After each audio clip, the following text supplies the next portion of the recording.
महाभारत के महान योद्धाओं के गुरु भगवान परशुराम थे। भीष्म पितामह के गुरु महर्षि वशिष्ठ थे। उन्होंने भीष्म को शास्त्रों का अध्ययन कराया था। वहीं भगवान परशुराम ने भीष्म को शस्त्र विद्या में पारंगत बनाया था। द्रोणाचार्य के गुरु ऋषि भारद्वाज और मुनि अग्निवेश थे। भगवान परशुराम ने द्रोणाचार्य को भी अस्त्र शस्त्र दान किए थे। कर्ण के गुरु भगवान परशुराम थे। कर्ण ने परशुराम के पास जाकर छद्म वेश धारण किया था और असत्य भाषण कर ब्रह्मास्त्र प्राप्त किया था। भीष्म, कर्ण और द्रोणाचार्य महाभारत के महान योद्धाओं जिनमें शामिल है भीष्म, कर्ण और द्रोणाचार्य। ये तीनों ही अपने समय के महान योद्धा माने जाते हैं और इनके जीवन और शिक्षा के पीछे एक महत्वपूर्ण गुरु का हाथ था। भीष्म पितामह महाभारत के सबसे प्रतिष्ठित और आदरणीय पात्रों में से एक हैं और उनका जीवन एक असाधारण कहानी से भरा पड़ा है। उनका जन्म राजा शांतनु और देवी गंगा के पुत्र के रूप में हुआ था और उनका असली नाम देवव्रत था। भीष्म पितामह के जन्म के पीछे एक अद्भुत कथा है। राजा शांतनु ने गंगा से विवाह किया था, जिसके अनुसार गंगा ने उनसे एक वचन मांगा था कि वह कभी भी उसके फैसलों पर प्रश्न नहीं उठाएंगे। देवी गंगा ने देवव्रत के जन्म से पहले के सभी बच्चों को गंगा नदी में बहा दिया था और शांतनु वचनबद्ध उनसे प्रश्न भी नहीं पूछ सकते थे। पर देवव्रत के जन्म पर जब शांतनु ने गंगा से सारे बच्चों को नदी में बहाने का कारण पूछा तो गंगा देवव्रत को छोड़कर चली गईं, जिसके बाद उन्हें राजा शांतनु ने पाला। बचपन से ही देवव्रत ने असाधारण योग्यताएं दिखाई थी। उनकी मां गंगा और उनके गुरु परशुराम जी ने उन्हें शिक्षा प्रदान की। परशुराम, जो विष्णु के अवतार माने जाते हैं, ने देवव्रत को युद्ध कला और शास्त्रों में प्रवीण बनाया। भीष्म ने न केवल शस्त्र विद्या में महारत हासिल की बल्कि उन्होंने धर्म और नैतिकता के प्रति भी अद्वितीय समर्पण दिखाया। भीष्म की कहानी में एक अन्य महत्वपूर्ण मोड़ उनकी प्रतिज्ञा का है। उन्होंने अपने पिता की खुशी के लिए ब्रह्मचर्य की प्रतिज्ञा ली और कभी भी राज सिंहासन को नहीं चुना। इस प्रतिज्ञा के कारण ही उन्हें भीष्म के नाम से जाना जाने लगा, जिसका अर्थ है भयंकर वचन। भीष्म का जीवन महाभारत में एक केंद्रीय भूमिका निभाता है। वह कुरुक्षेत्र के युद्ध में एक महत्वपूर्ण योद्धा थे और उनकी मृत्यु भी इसी युद्ध के दौरान हुई। उनकी मृत्यु उनके अपने ही वचनों के अनुसार हुई, जिसके अनुसार वे खुद अपनी मृत्यु का समय चुन सकते थे।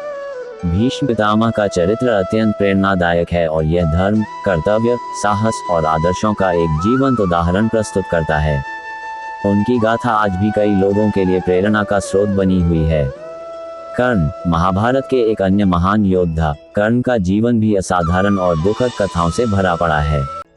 कर्ण का जन्म कुंती और सूर्य देवता के पुत्र के रूप में हुआ था, जो उनके जीवन की पहली विडंबना थी। जन्म के समय कुंती ने उन्हें त्याग दिया था और वह सूतपुत्र के रूप में पले बढ़े। कर्ण ने अपनी प्रारंभिक शिक्षा द्रोणाचार्य से प्राप्त की, जो कौरव और पांडव राजकुमार के भी गुरु थे। लेकिन कर्ण को उनसे वो उच्च स्तरीय शिक्षा नहीं मिल पाई, जिसकी वह हकदार थे, क्योंकि वह सूतपुत्र माने जाते थे। इसलिए कर्ण ने परशुराम जी, जो एक महान गुरु और विष्णु के अवतार थे, से दिव्यास्त्रों और युद्ध कला की शिक्षा प्राप्त करने का निश्चय किया। परशुराम जी ने क्षत्रियों को शिक्षा देने से मना किया था, इसलिए कर्ण ने छल से उन्हें अपने ब्राह्मण होने का भ्रम दिया। परशुराम जी ने कर्ण को असाधारण युद्ध कौशल और दिव्यास्त्रों की शिक्षा दी, जिससे कर्ण अपराजित योद्धा बने। हालांकि जब परशुराम जी को पता चला कि कर्ण क्षत्रिय हैं, तो उन्होंने कर्ण को श्राप दे दिया कि जब उन्हें इन दिव्यास्त्रों की सबसे अधिक आवश्यकता होगी, तब वह उन्हें भूल जाएंगे। कर्ण की यह कथा न केवल उनकी असीम योद्धा प्रतिभा का परिचय देती है, बल्कि उनके जीवन में आए नैतिक और भावनात्मक संघर्षों को भी प्रदर्शित करती है। उन्हें महाभारत का एक ऐसा पात्र माना जाता है, जो अपने अधूरे सपनों, दुर्भाग्य और अपने समय के सामाजिक मानदंडों का शिकार हुआ। कर्ण का चरित्र अद्वितीय वीरता, उदारता और त्रासदी का संगम है, जो उन्हें महाभारत के सबसे दिलचस्प और जटिल पात्रों में से एक बनाता है। द्रोणाचार्य महाभारत के एक अन्य प्रमुख पात्र, अपने युग के सबसे विख्यात गुरु और योद्धा थे। उनका जन्म ऋषि भारद्वाज के यहाँ हुआ था और उन्होंने अपनी शिक्षा भी अपने पिता से ही प्राप्त की थी। द्रोणाचार्य ने शस्त्र विद्या के साथ साथ धनुर्विद्या में भी विशेषज्ञता हासिल की थी, जिससे उन्हें महान योद्धा के रूप में पहचान मिली। द्रोणाचार्य की कहानी में एक महत्वपूर्ण घटना उनकी मित्रता और बाद में संघर्ष की कहानी है, जो द्रुपद के साथ उनकी थी।